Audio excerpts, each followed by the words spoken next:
శ్రీమాత్రే నమ. జయ గురు దత్తాత్రేయ నమ. ఈ వీడియోలో మనం అక్టోబర్ 6వ తారీఖు నుంచి 12వ తారీఖు మధ్యలో జరగబోయే వార ఫలాలు మిథున రాశి వారికి ఏ విధంగా ఉండబోతున్నాయి అని పరిశీలించినప్పుడు మరి మిథున రాశి వారికి ఈ వారంలోనే ఒక అద్భుతమైనటువంటి ధనయోగం ఏర్పడడం జరుగుతుంది. అది గురుగ్రహ ప్రభావం వల్ల మరి ఈ వారంలోనే 9వ తారీఖున గురు భగవానుడు వక్రగమనం పొంది లాభస్థానం మీద తన ప్రభావాన్ని చూపడం జరుగుతుంది. సో ఈ కారణం వల్ల మరి ఎప్పుడైతే గురువు లాభస్థానంలోకి వచ్చాడో, అంటే టెక్నికల్గా రాడు బట్ ప్రభావం చూపుతాడో, కొన్ని ఖర్చులు బాధ్యతలు తగ్గి అవి ఆదాయంగా మారడం జరుగుతూ ఉంటుంది. అంటే గతంలో మీరు ఏదైనా ఒక పని కొరకు ధనాన్ని ఖర్చు పెట్టి ఉంటే దాని యొక్క ఫలితం ఈ సమయంలో మీరు పొందే అవకాశం ఉంటుంది. అంటే గురువు కారకత్వాలైనటువంటి ధనకారకుడు, జ్ఞానకారకుడు, అలాగే కుటుంబ సభ్యుల్లో పెద్దవారికి కారణం అవుతుంటాడు, గురువులకి కారణం అవుతుంటాడు. వారితో మీకు సహకారం వస్తుంది. గతంలో ఏదో కారణం వల్ల మీ యొక్క ఆప్త మిత్రులు దూరమై ఉంటే మళ్ళా వారు మీరు ఎక్కడున్నా ఎత్తుక్కొని వచ్చి మిమ్మల్ని కలుసుకునే ప్రయత్నం చేస్తారు. పూర్వంలాగే వారి యొక్క సహాయ సహకారాలు మీకు లభించే అవకాశం ఉంది. సో ముఖ్యంగా భార్య, జీవిత భాగస్వామి, పార్ట్నర్సు, ఎఫైర్స్ ఉన్నవారితో ఏర్పడినటువంటి విభేదాలు తిరిగి మళ్ళా మామూలు స్థాయికి రావడం జరుగుతాయి. వృత్తిలో ఉన్నటువంటి ఇబ్బందులు తొలగి దానివల్ల కొంతవరకు ఆదాయం కూడా పెరుగుతుంది. మొత్తం మీద ఈ మిథున రాశి వారు ఎటువంటి టెన్షన్ లేకుండా చాలా హ్యాపీగా వాళ్ళు తన యొక్క కార్యక్రమాలు చేసుకోవచ్చు. వయసులో కొంత పెద్దవారై ఉంటే వారి యొక్క పిల్లలు అందుబాటులోకి రావడం వల్ల కానీ వారి యొక్క సహకారంతో మీ యొక్క సమస్యల్ని పరిష్కరించుకునే ప్రయత్నం చేస్తారు. ఇదే సమయంలో ఏదైనా పుణ్యక్షేత్రాన్ని కానీ విహార వినోదయాత్ర కానీ దర్శించే అవకాశం ఉంటుంది. వారి ఆలోచనను బట్టి ఉంటుంది. ఇక రాశి ఉన్నటువంటి కుజుడు చాలా వరకు జాతకుడికి చాలా ధైర్యాన్ని, ఉత్సాహాన్ని ఇస్తుంటాడు. ముఖ్యంగా ఎవరైతే కాంపిటేటివ్ ఎగ్జామ్స్కి అలాగే ఫిజికల్ ఫిట్నెస్తో ఏర్పడే ఉద్యోగాల కొరకు ప్రయత్నం చేస్తుంటారో, ముఖ్యంగా పోలీస్ డిపార్ట్మెంట్ వారికి ఇది చాలా అనుకూలించే సమయం. అంటే క్రీడారంగం వారికి, పోలీసు డిపార్ట్మెంట్లో జాబ్ కోసం ప్రయత్నం చేస్తున్న వారికి వారు తగిన శ్రమకి తగిన ప్రతిఫలం అతి త్వరలో రాబోతుంది. అలాగే జాతకుడు ఉత్సాహంగా ఏ పైనైనా పూర్తి చేస్తాడు.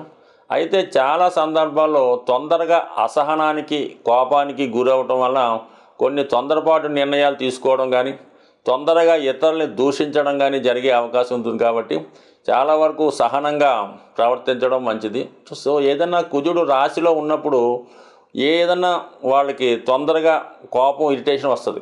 దాన్ని తగ్గించుకోవాలనుకుంటే జాతకుడు ఏదో ఒక పనిలో నిమగ్నం అవడం కానీ, లేదా ఎక్కువగా ఫిజికల్గా రన్నింగో, వాకింగో, బాక్సింగో అటువంటి వాటి చేయడం వల్ల అటు ఈ కోపం లాంటిది ఏమన్నా ఉంటే వాటి మీదకి డైవర్ట్ అయ్యి జాతకుడు ఉత్సాహంగా ఆ విధంగా పాజిటివ్గా ఉంటూ అటువంటి వాటిలో విజయం సాధించే అవకాశం కూడా రావడం జరుగుతుంటుంది. కాబట్టి ఏదన్నా ఒక గ్రహాన్ని మనం పాజిటివ్గానే ఉపయోగించుకోవచ్చు, నెగిటివ్గా ఉపయోగించుకోవచ్చు. సో ఈ సమయంలో జాతకుడు చేస్తున్నటువంటి వృత్తి ఉద్యోగాల్లో విజయం లభిస్తుంది.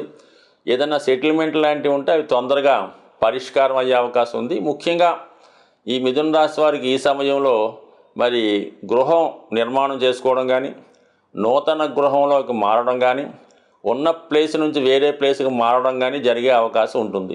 దానికి తోడు గురు ప్రభావం కూడా ఉండడం వల్ల మీకు ఏదైనా ధనం తక్కువ వచ్చి ఏదైనా గృహం కానీ, వాహనం కానీ కొనుక్కోవడానికి భయపడుతుంటే ఈ సమయంలో మీకు దానికి తగిన ధనం కూడా మీకు లభించి మీరు కోరుకున్న వస్తువు విలువైనది ఈ సమయంలో పొందే అవకాశం ఉన్నది. ముఖ్యంగా విద్యార్థులకి ఇది చాలా అనుకూలంగా ఉంది. చతుర్థ స్థానంలో ఏర్పడినటువంటి బుధాదిత్య యోగం, అలాగే బుధుని ఉచ్చస్థితి, స్వక్షేత్ర స్థితి వలన ఏర్పడినటువంటి భద్ర మహాపురుష యోగం విద్యార్థులకి మంచి తెలివితేటలు, జ్ఞాపక శక్తి పెరుగుతుంది. వారు విద్య మీద చాలా కాన్సన్ట్రేట్ చేసి గతంలో కన్నా ఎక్కువ ఫలితాలు పొందే అవకాశం ఉన్నది. ఇక శుక్రగమనం చూసినప్పుడు ఇంచుమించుగా ఈ వారం అంతా కూడా శుక్రుడు పంచమ స్థానంలో సంచరించడం వల్ల వివాహ విషయంలో మీ యొక్క ప్రయత్నాలు ఫలిస్తాయి. ఎవరైతే మనసులో ఊహించుకొని వారితో వివాహం జరిగితే బాగుంటుంది అనుకుంటున్నారో వాళ్ళతో మీకు సరైనటువంటి కమ్యూనికేషన్స్ రావడం వల్ల చాలా వరకు మరి మీ యొక్క ప్రయత్నం వల్ల కోరుకున్న వారితో వివాహం జరిగే సూచనలు కూడా ఉంటాయి. ఎందుకంటే పంచమంలో శుక్రుడు లాభాన్ని వీక్షిస్తుంటాడు. సాధారణంగా ఎవరి జన్మ జాతకంలో అయినా పంచమంలో శుక్రుడు ఉంటే వాళ్ళు ఏవైతే కోరుకుంటారో అవి ఆటోమేటిక్గా వాళ్ళకి లభిస్తూ ఉంటాయి. వీరు అలగకుండానే అటువైపు నుంచి ప్రపోజల్స్ లాంటివి రావడం జరుగుతుంటాయి. కాబట్టి మరి ఈ సమయంలో శుక్రగ్రహ అనుగ్రహం, గురుగ్రహ అనుగ్రహం కూడా లాభస్థానంలో ఉండడం వల్ల వివాహ విషయంలో ఎటువంటి సందిగ్ధులు ఉన్నా అవి ఖచ్చితంగా ఈ సమయంలో పరిష్కారం అయ్యే అవకాశం ఉంటుంది. చాలా సందర్భాల్లో ఈ యొక్క గోచార రీత్యా కానీ జాతక రీత్యా కానీ గ్రహాల స్థితి అనుకూలంగా లేనప్పుడు మనకి ప్రతి సంవత్సరం వచ్చే కొన్ని పర్వదినాలు ఈ గ్రహాల యొక్క దోషాలని తీర్చుకోవడానికి ఒక మంచి మార్గాన్ని ఇవ్వడం జరుగుతూ ఉంటుంది.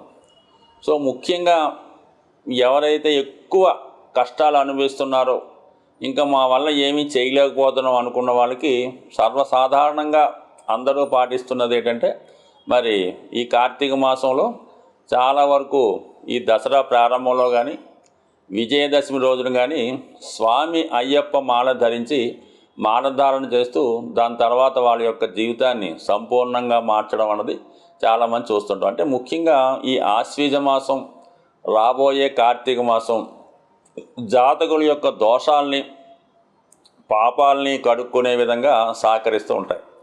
అంత పెద్దగా చేయకపోయినా ప్రస్తుతం ఈ వారంలో ఏర్పడినటువంటి ఈ దేవీ నవరాత్రుల్లో చివరి రోజైనటువంటి అక్టోబర్ 12 అంటే ఆ రోజు దసరా అనొచ్చు, విజయదశమి అనొచ్చు, ఆ రోజు నాడు మీరు ఏదైతే ఒక కార్యాన్ని ఒక దీక్షని చేపడతారో అది ఇంచుమించుగా మీకు అది విజయం సాధించే అవకాశం ఉంటుంది. కాబట్టి ఎక్కువగా మరి ముఖ్యంగా ఏంటంటే ఎక్కువ రుణ సమస్యలు అందరికీ కూడా బాగా ఇబ్బంది పడుతున్నాయి.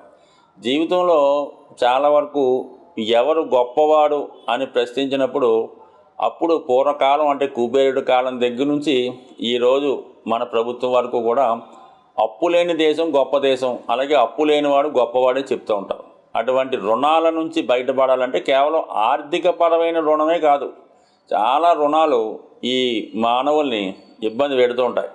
అది ఏ రుణమో అవ్వచ్చు, అలాగే మనల్ని పట్టి పీడిస్తున్నటువంటి కొన్ని రుణాలు, అలాగే కొన్ని బలహీనతలు, కొన్ని ఆలోచనలు, అలవాట్లు కూడా రుణాల కింద వస్తాయి. ఏదైనా మన బలహీనతల్ని వదులుకుంటే ఖచ్చితంగా సమస్యలు బయటపడతాయి. అయితే ముఖ్యంగా ఈ విజయదశమి రోజు మీరు ఏం చేయాలంటే మీ యొక్క విజయానికి అంటే ఇది కొద్దిగా డిఫరెంట్గా ఉంటుంది. ఆ రోజు మీ సంకల్పం మీ మనసులో పెట్టుకోండి. అసలు ఏదన్నా అవ్వచ్చు, వివాహం అవ్వచ్చు, ఉద్యోగం అవ్వచ్చు, ధనం అవ్వచ్చు. మరి ఈ మధ్యకాలంలో ప్రతి నర్సరీలు కూడా మీకు మరి ఈ తులసి మొక్కలు, అలాగే మారేడు దళానికి సంబంధించిన మొక్కలు అంటుకట్టి అమ్మడం జరుగుతుంది. వీలైతే ఆ రోజు ఈ మారేడు మొక్క అలాగే తులసి మొక్క చక్కగా అది మీరు బిల్డింగ్లో ఉన్నా, అపార్ట్మెంట్లో ఉన్నా, రూమ్లో ఉన్నా, ఎక్కడన్నా పర్లేదు, 2 సెపరేట్ కుండీల్లో ఒకటి మారేడు మొక్క, 2 తులసి మొక్క ఆ రోజు విధి విధానంగా దాన్ని మీరు నాటి తెచ్చి పెట్టుకొని విధి విధానంగా పూజ చేసి వీలైతే అక్కడ నుంచి వాటిని మీరు ఎంతగా మీరు ఒక చిన్నపిల్లల్ని ఎంత జాగ్రత్తగా చూస్తారో అంత జాగ్రత్తగా చూసుకోండి. రోజు ఒకసారి మీ యొక్క కార్యక్రమాలు పూర్తయిన తర్వాత బయటికి వెళ్ళే ముందు ఒక నమస్కారం చేసుకొని చూసుకోండి. అవి ఎంత విధంగా మీకు అభివృద్ధి ఇస్తాయో చాలా ఆశ్చర్యం మాట. మరి అవి ఎంత బాగా పెరిగితే అంత అదృష్టాన్ని కలిగిస్తాయి మీకు. మరీ ముఖ్యంగా మీరు ఏదైనా పని మీద బయటికి వెళ్తున్నప్పుడు మరి ప్రతిరోజు ఈ మారేడు దళాన్ని తుంచడం, కోయడం చేయకూడదు. కానీ పాద్దన్నా పర్లేదు, భగవంతుడి దగ్గర అయినా పర్లేదు. అంటే మారేడు దళం ఏంటంటే ఎన్ని రోజులైనా పూజకి అర్హత ఉంటుందన్నమాట. అటువంటి మారేడు దళాన్ని మీరు మీ పాకెట్లో కానీ పర్సులో కానీ పెట్టుకొని మీ కార్య నిమిత్తం వెళ్ళినప్పుడు 100కి 100 రూపాయలు ఆ సక్సెస్ అన్నది రావడం అన్నది కొన్ని సార్లు చాలామంది విషయంలో రుజువైంది. కాబట్టి నమ్మకంతో ఈ చిన్న కార్యక్రమం మీరు అది వృక్షం నాటినట్టు ఉంటుంది, ప్రకృతిని పూజించినట్టు ఉంటుంది, మీ ఆర్థిక సమస్యలు కూడా బయటపడతాయి.